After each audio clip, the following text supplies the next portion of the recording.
Bismillahirrahmanirrahim. Tambihun, peringatan. Qaulun nadhimi arba'atun, ucapannya sang penazam yakni Syekh Ahmad Al-Marzuqi. Arba'atun, kalimat arba'atun mubtada'un awwalun, sebagai mubtada' muawwal, mubtada' pertama. Wa qauluhu, dan ucapannya sang pengarang kitab ini, min kutubin, kalimat min kutubin muta'alliqun bimakhdhufin, yaitu berkaitan dengan kalimat yang dibuang. Sifatun, menjadi sifat, li arba'atin, dari kalimat arba'atun.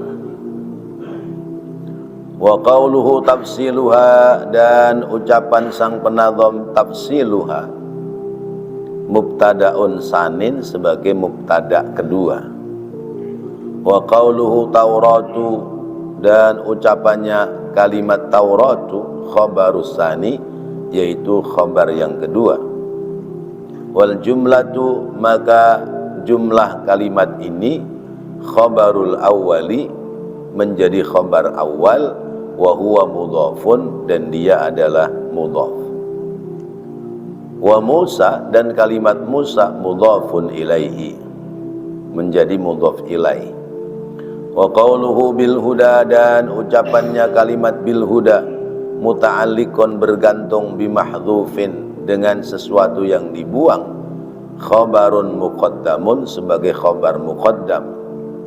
Wa tanziluha, dan kalimat tanziluha mubtada'un muakhkharun, sebagai mubtada' yang kedua. Wa qauluhu zaburun, dan ucapannya zaburun ma'tufun, menjadi ma'tuf, mengikut ala tauratu, kepada kalimat tauratu, bihadfil atifi, dengan dibuang huruf atofnya. Mestinya tauratun wa zaburun, tauratu wa zaburun. Wa huwa, dan dia mudhafun, menjadi mudhaf. Wa Dawuda, dan kalimat Dawud mudhafun ilaihi, menjadi mudhaf ilaih. Wa misluhu injilu wa furqanu, dan menyamai padanya kalimat Injil dan Furqan.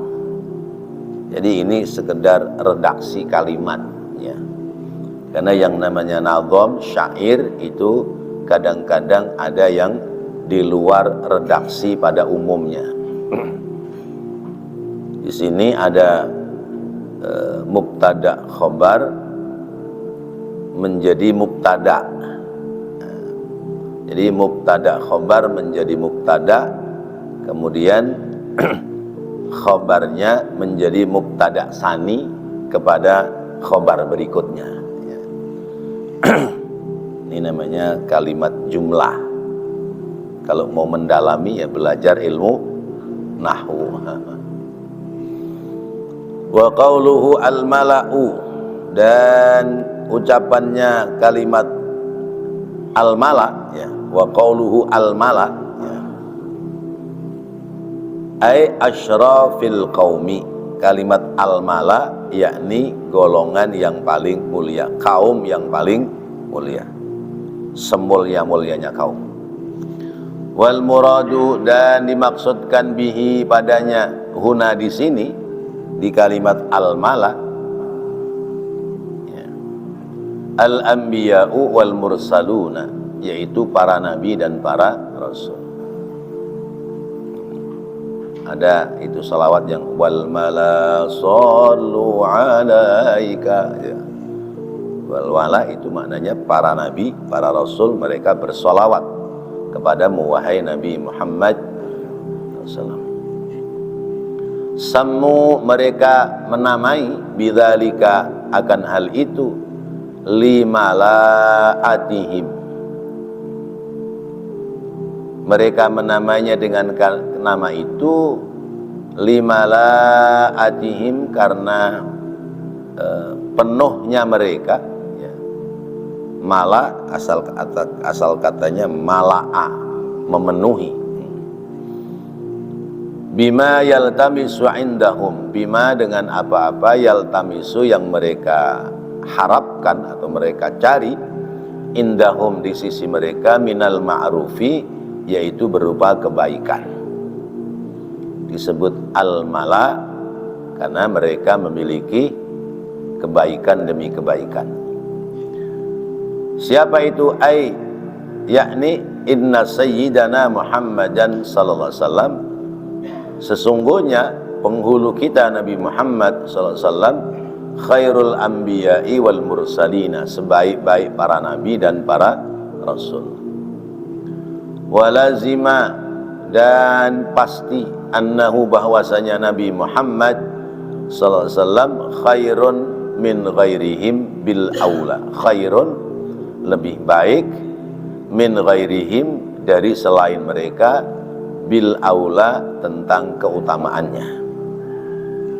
Jadi para nabi dan para rasul itu yang paling utama adalah baginda Rasulullah sallallahu alaihi wasallam. Maka disebutnya Sayyidul Anbiya wal Mursalin, penghulunya para nabi dan para rasul. Bahasanya sudah lewat, yaitu siapa makhluk Allah yang paling mulia? Ada yang mengatakan adalah makhluk Allah yang paling mulia adalah Nabi kita Muhammad sallallahu alaihi wasallam. Kenapa? Karena dalam hadis qudsi Allah menyampaikan, laulaka ya Muhammad ma khalaqtul aflaq. Kalau aku tidak menciptakan engkau wahai Nabi Muhammad, maka aku tidak akan ciptakan alam dan isinya. Itu dimanakan Sayyidul Anbiya. Kemudian menjadi perdebatan pula antara Mekah dan Madinah. Kota Mekah dengan kota Madinah itu lebih utama mana? Kira-kira lebih utama mana, Pak? Mekah sama Madinah? Mekah. Lebih utama Mekah. Kenapa lebih utama Mekah? Karena ada Ka'bah. Siapa yang mengenalkan Ka'bah? Rasulullah. Siapa yang mengajari kita sholat menghadap ke Ka'bah? Rasulullah.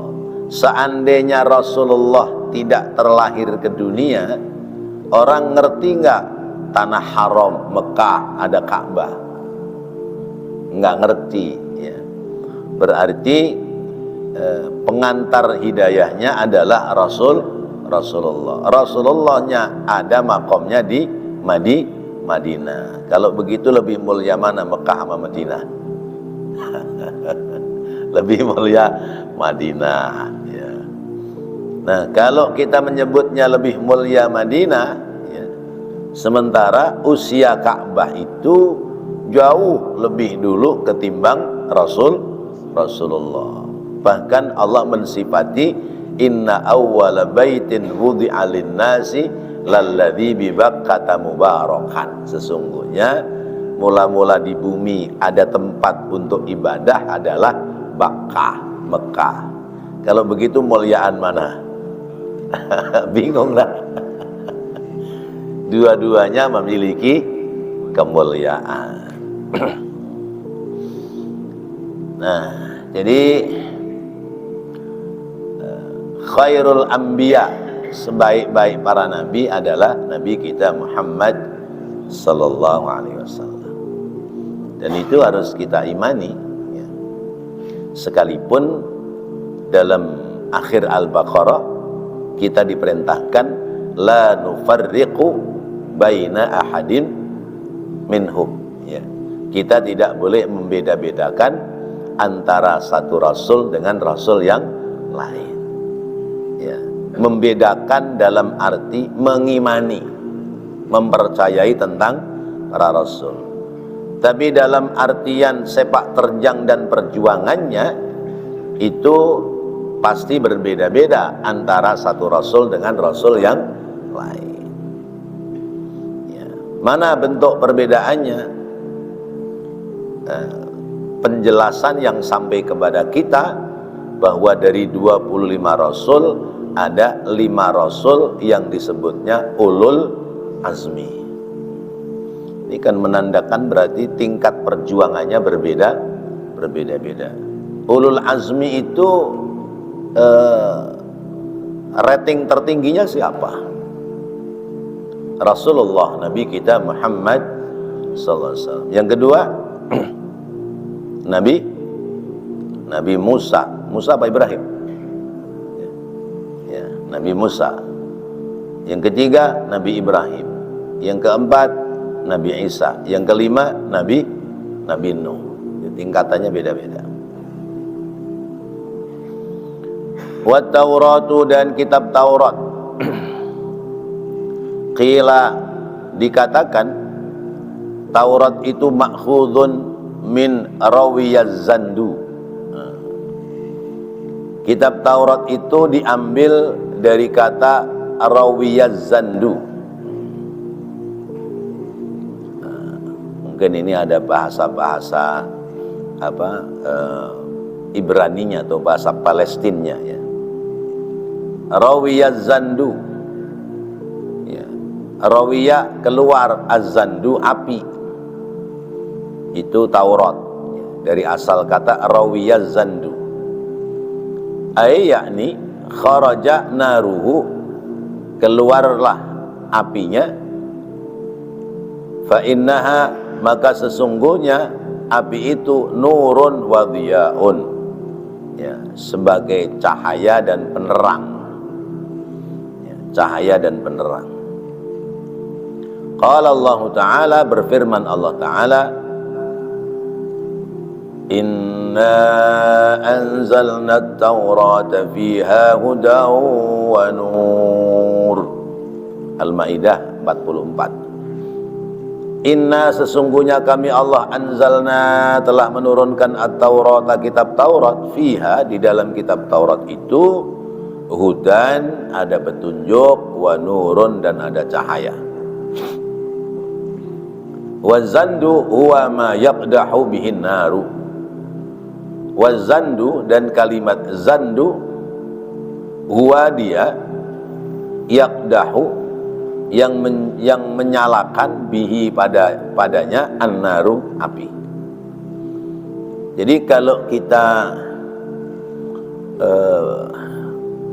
mengkaji kisah Nabi Allah Musa alaihissalam dalam menerima kitab Taurat.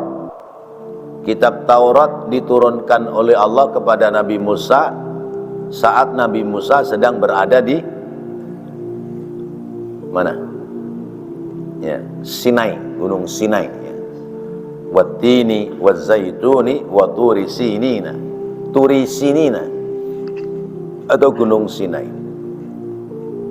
Itu kan awalnya ketika Nabi Allah Musa sudah menikah dengan Safurah, salah satu putri daripada Nabi siapa? Nabi Syuaib ya. Kemudian ketika sudah lunas bayar maharnya kan suruh kerja 10 tahun ya, tanpa digaji ya. Ada yang mengatakan 7 tahun tambah 3 tahun tanpa digaji.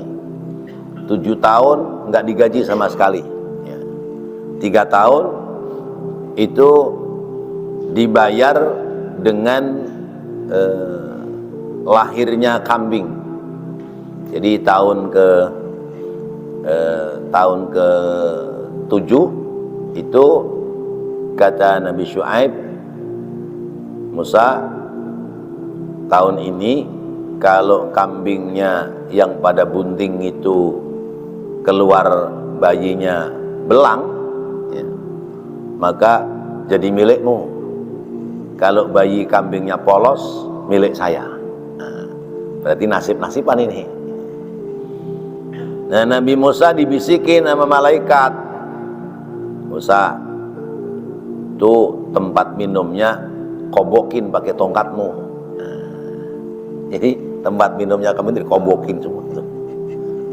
Begitu bayinya kambing lahir, belang semua. Ya. Misalnya 100 ekor kambing betina itu bunting, ya, melahirkan, belang semua, bayinya kembar semua. Gimana coba? Kalah udah mertuanya. Iya, mertuanya kambingnya 100, ya, mantunya dapat 200. Kata Nabi Syuaib, wah ini rezeki mantu saya hebat, luar biasa. Ya.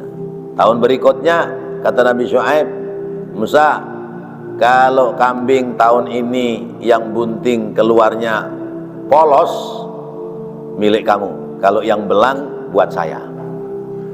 Nah, Nabi Musa nggak ngobokin lagi itu, ya, tempat minumnya pakai tongkat.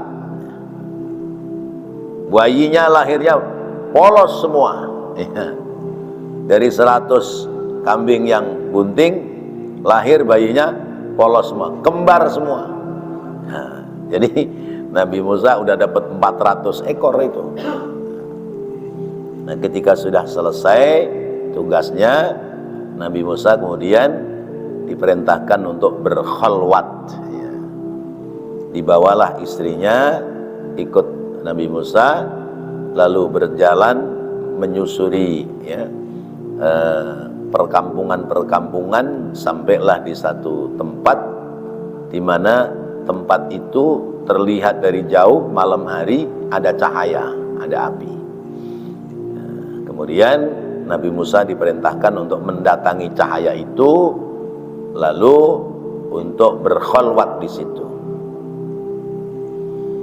Kata Allah, ya Musa ikhla' na'laik wa bil wadil muqaddasi tuwa. Musa, lepas sendalmu, naik ke tempat yang suci ini, yaitu tuwal muqaddas, tempat yang disucikan.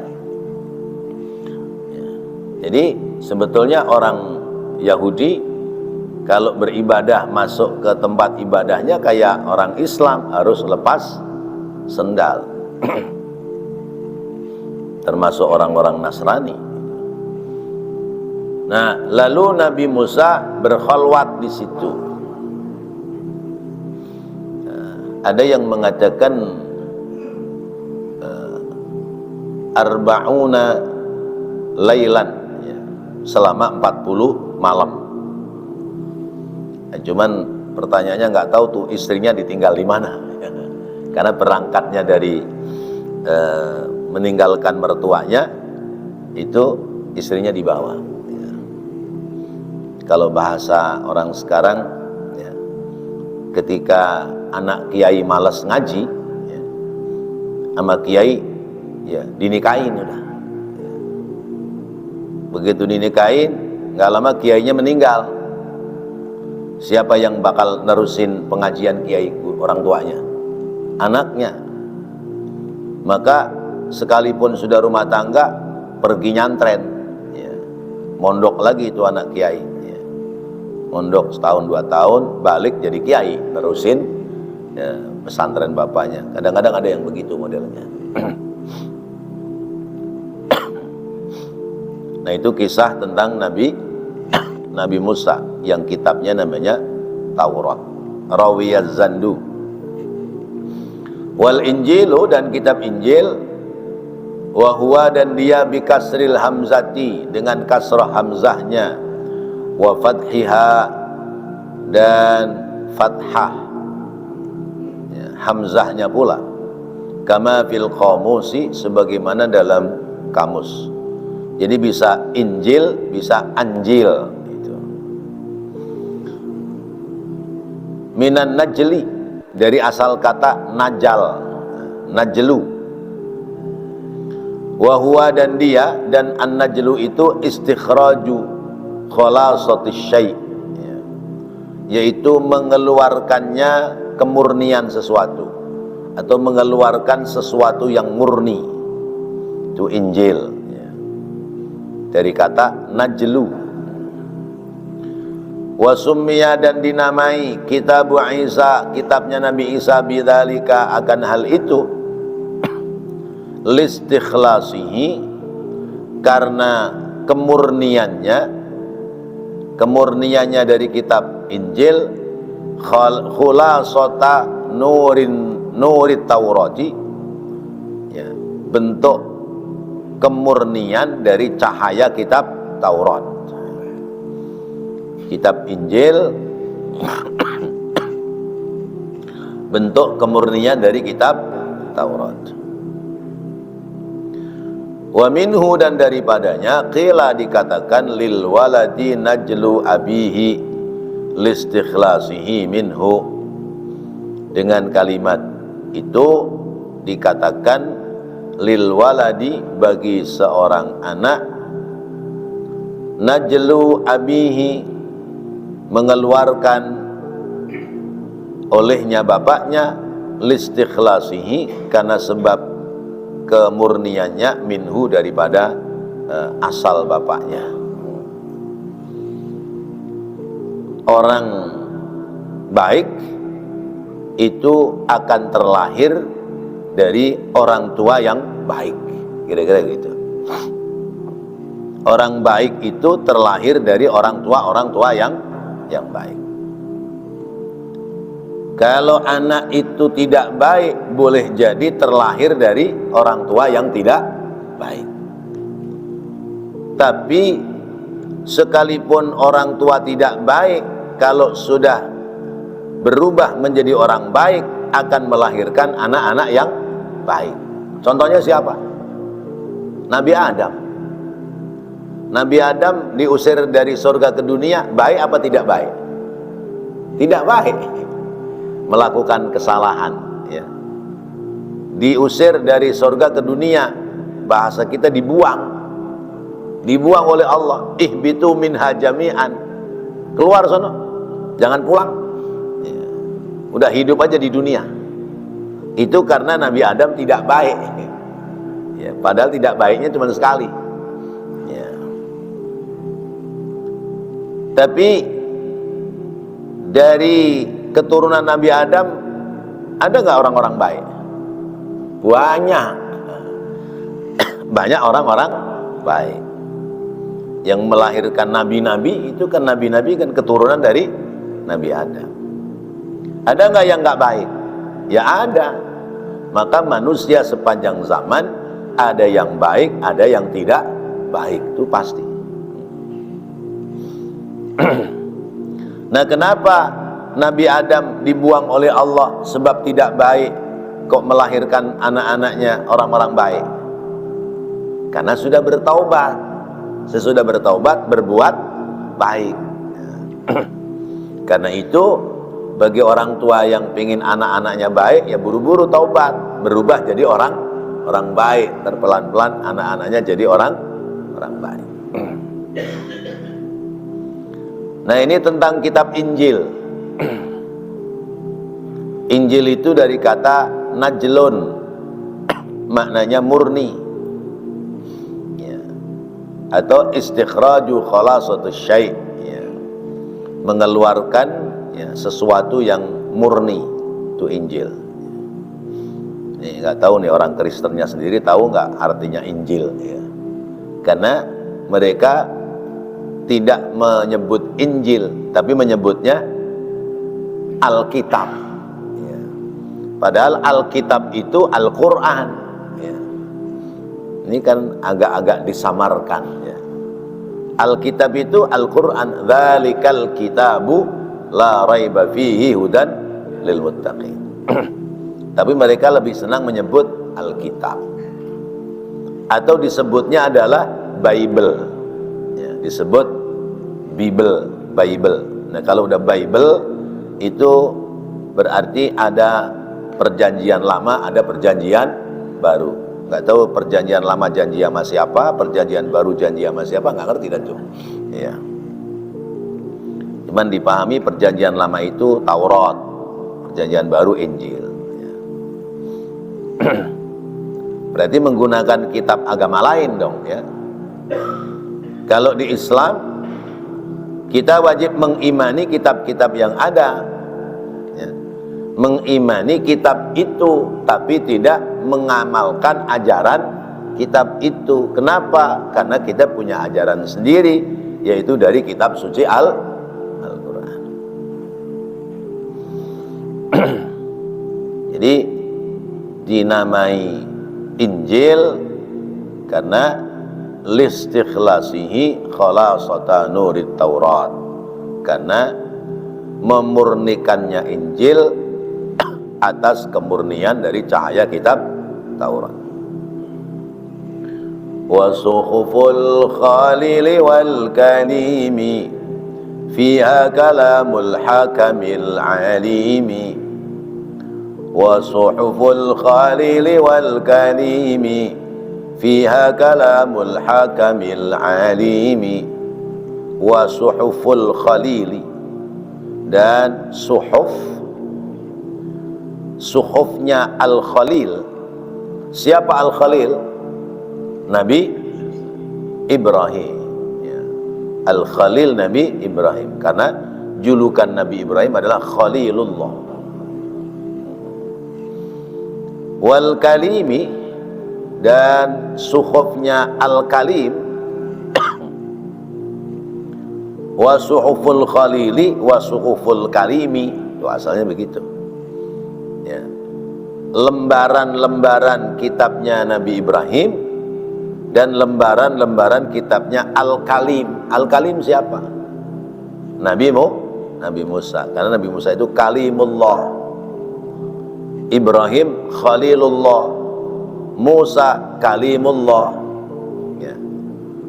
Adam Sofiyullah, Nuh Najiyullah, ya. Ya. Jadi ada lakopnya masing-masing, ada kunyahnya masing-masing. Nabi Adam Sofiyullah, Nabi Nuh Najiyullah.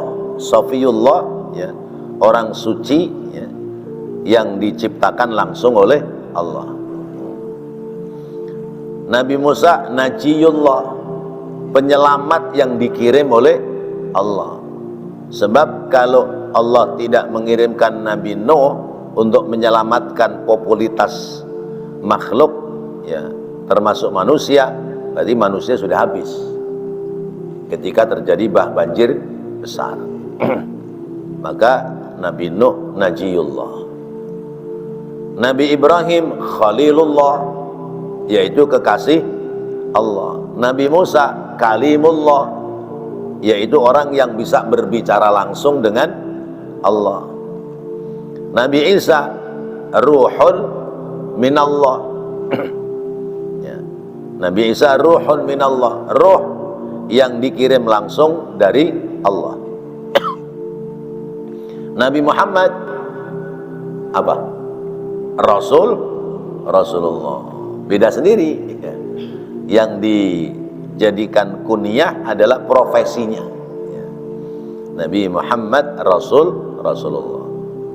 La ilaha illallah Adamu Sofiyullah, la ilaha illallah Nuhun Najiyullah, la ilaha illallah Ibrahim Khalilullah, la ilaha illallah Musa Kalimullah, la ilaha illallah Isa Ruhun Minallah, la ilaha illallah Muhammadur Rasulullah.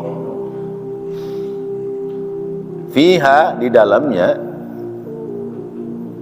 ya, kalamul hakami al-alimi. Di dalam suhuf itu, di dalam lembaran-lembaran itu ada kalamul hakami, kalimat-kalimat yang diturunkan oleh zat yang maha bijak, al-alimi, lagi maha mengetahui. Ay yakni yajibu ala kulli mukallafin, wajib bagi setiap mukallaf, setiap orang Islam yang sudah baligh, ay ya'taqida, untuk meyakini, annallaha ta'ala, bahwasanya Allah Ta'ala anzala, menurunkan suhufan, lembaran ala Sayyidina Ibrahim, atas Sayyidina Ibrahim, atas Nabi Allah Ibrahim alaihissalam. Wa anzala, dan Allah telah menurunkan pula suhufan, lembaran-lembaran kitab, qabla Taurati, sebelum kitab Taurat, ala sayyidina Musa, atas Nabi kita, atas Nabi Allah Musa alaihissalam. Wala yajibu, dan tidak wajib, ma'rifatu adadi suhufiha, untuk mengetahui jumlah mushaf yang ada. Ya, suhuf jadi mushaf. Tidak wajib mengetahui jumlah lembaran-lembaran yang ada tafsilan secara rinci. Bal, akan tetapi yajibu, wajib, i'tiqaduhu, meyakininya, ijmalan, secara global, faqat saja. Meyakininya itu secara global saja. Li'annahu, karena bahwasanya, lam yurad, bahwasanya tidak dimuradkan, tidak maksudkan, ta'yinul adadi, menjelaskan atau menentukan jumlahnya, fil Qur'ani, di dalam Al-Quran. Jadi ada suhuf, lembaran. Dari mana kita tahu ada suhuf Ibrahim dan suhuf Musa? Ya, itu pada surat, akhir surat apa itu? Wadduha, ya. Inna hadza lafis suhufil ula, suhufi Ibrahim wa Musa. Surat Al-A'la, ya. Sabi ismul a'la, ya. Inna hadza lafis suhufil ula, suhufi Ibrahim wa Musa. Sesungguhnya ini yang disebutkan di surat Al-A'la itu benar-benar ada dalam suhuf-suhuf yang mulia, suhuf-suhuf yang dahulu. Mana itu suhuf? Lembarannya, yaitu lembaran kitabnya Nabi Ibrahim dan lembaran kitabnya Nabi Musa. Kita boleh nggak mengucapkan alaihi salam? Kalau mau mengucapkan alaihi salam, bukan alaihis salam, karena dua nabi, yaitu Ibrahim dan Musa. Inna hadza lafis suhufil ula, suhufi Ibrahim wa Musa alaihimas salam. Tapi di luar sholat. Kalau sholat nggak usah mengucapkan alaihimas salam. Sebab sholat itu, ya, ucapan dan perbuatan yang ditentukan, tidak boleh sembarangan mengucapkan kalimat-kalimat yang di situ di luar kalimat-kalimat bacaan sholat. Sekalipun ada pendapat ulama yang mengatakan kalau bacaannya itu kalimatnya zikir atau doa masih boleh, ya. Tapi untuk kehati-hatian kita, kalau dalam sholat nggak usah baca alaihi salam, atau yang benar alaihimas salam. Jadi ada lembaran Nabi Ibrahim, ada lembaran Nabi Musa. Tentu sesudah turun Taurat. Sesudah turun Taurat, Allah turunkan lagi, yaitu suhuf kepada Nabi Musa. Dan itu yang dipahami adalah 10 amandemen, ya. 10 perjanjian Allah kepada kaum Bani Israel yang tidak tercatatkan dalam kitab Taurat, maka ditambahkan dalam bentuk suhuf, ya. Kalau bahasa pemerintah namanya aturan tambahan, ya. Nah, kenapa disebut suhuf? Karena dikirimnya oleh malaikat itu sudah bentuk lembaran-lembaran, ya. Sudah bentuk lembaran, tidak seperti Al-Quran yang dari Allah lewat lisannya malaikat Jibril sampai kepada Rasulullah. Kalau Quran kan nggak lembaran, tapi ayat, ya, ucapan, ya, firman. Nah, kalau suhuf ini bentuknya sudah lembaran, sudah tertulis di situ. Bi khilafil kutubil arba'ati, berbeda dengan kitab yang 4 al-mutaqaddimi yang telah lalu, zikruha menyebutkannya. Jadi suhuf ini beda dengan kitab yang 4, Taurat, Zabur, Injil, Al-Quran. Fa innaha, karena bahwasanya suhuf ini muayyanatun binassil Quran. Fa innaha, karena bahwasanya kitab yang 4 hanya kembali kepada Al-Kutubul Arba'ah. Kitab yang 4 muayyanatun telah dijelaskan binassil Qur'ani, dengan nas Al-Quran. Falidzalika, maka oleh karena itu, tajibu ma'rifatuha, wajib untuk mengetahuinya tafsilan secara rinci.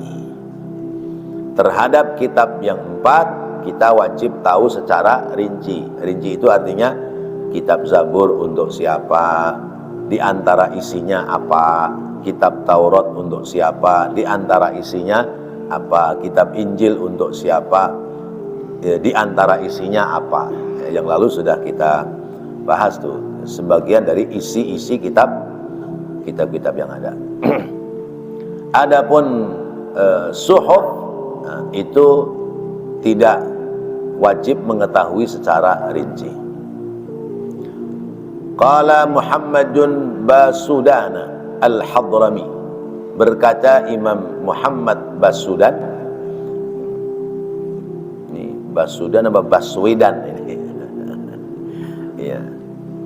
Yang umum itu Basudana, Basudanu atau Basudana. Tapi ini kemudian mungkin Baswedan, ya. Kan bisa aja Baswedan gitu. Ya. Kalau Baswedan Anis. Muhammad Baswadan Al-Hadrami, ya. Min Bahriz Zajar, dari Bahar Zajar. Wa kullu ma bihil kitabu qad warad mufassalan wa mujmalan falyu'taqad. Wa kullu ma bihil kitabu qad warad mufassalan wa mujmalan falyu'taqad. Wa kullu ma, dan tiap-tiap sesuatu, bihi yang ada padanya, al-kitabu kitab, qad warad ay qad warada, sungguh telah datang, mufassalan secara terperinci, wa mujmalan dan secara global, fal yu'taqad, maka yakinilah akan hal itu. Baik bapak-bapak, hadirin dan saudara-saudara, sampai di sini dulu. Mungkin ada yang mau menambahkan, dipersilahkan. Ya.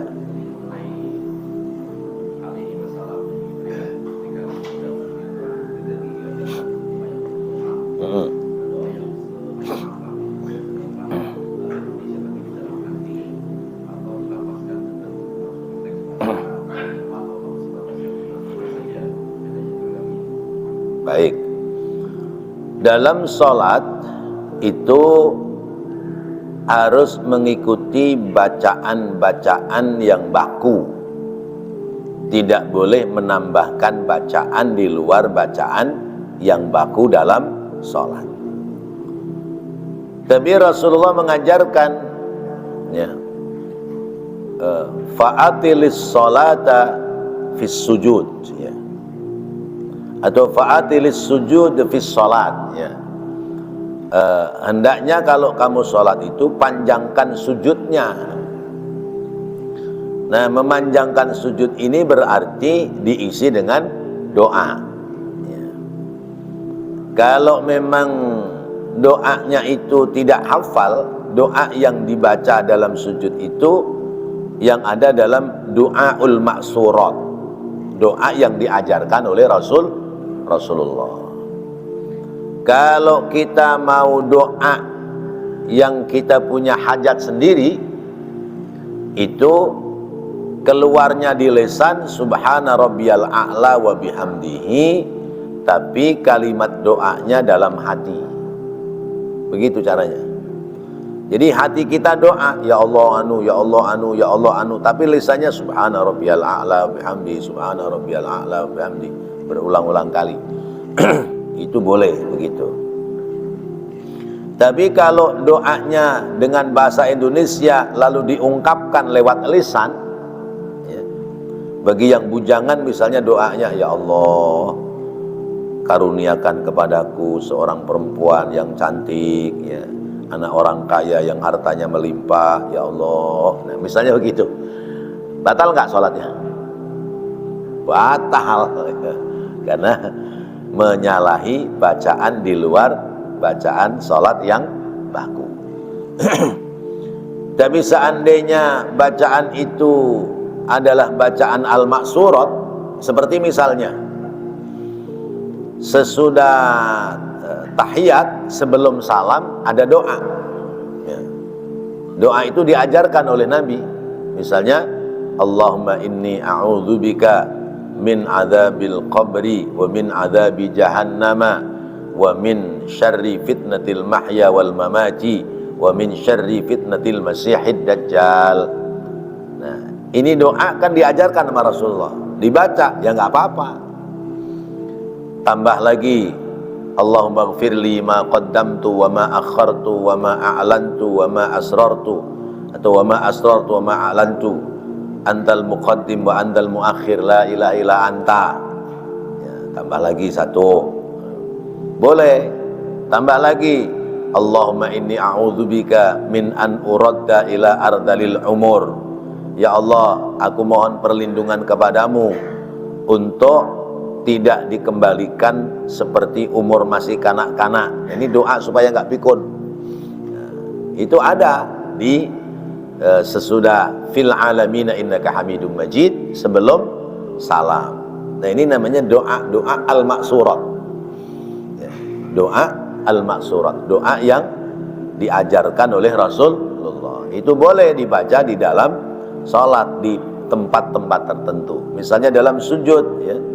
Dalam sujud itu misalnya ya mau dibaca itu Allahumma gfirli ma qaddamtu wa ma akhartu wa ma asrartu, di sujud boleh, ya. Atau ditambahkan, ya, misalnya Allahumma ini ashkuruka, ya, qalla alaika syukri, dan seterusnya misalnya. Itu ada panduannya. Cari aja kitab namanya ad-du'aul maksurat. Nah, di situ ada doa-doa yang boleh disisipkan pada bagian-bagian tertentu saat kita sedang sholat. Kalau keluar dari aturan itu, maka bisa menjadi batal sholat kita. Demikian. Wallahu a'lam bissawab. Mudah-mudahan Allah jadikan ilmu yang bermanfaat.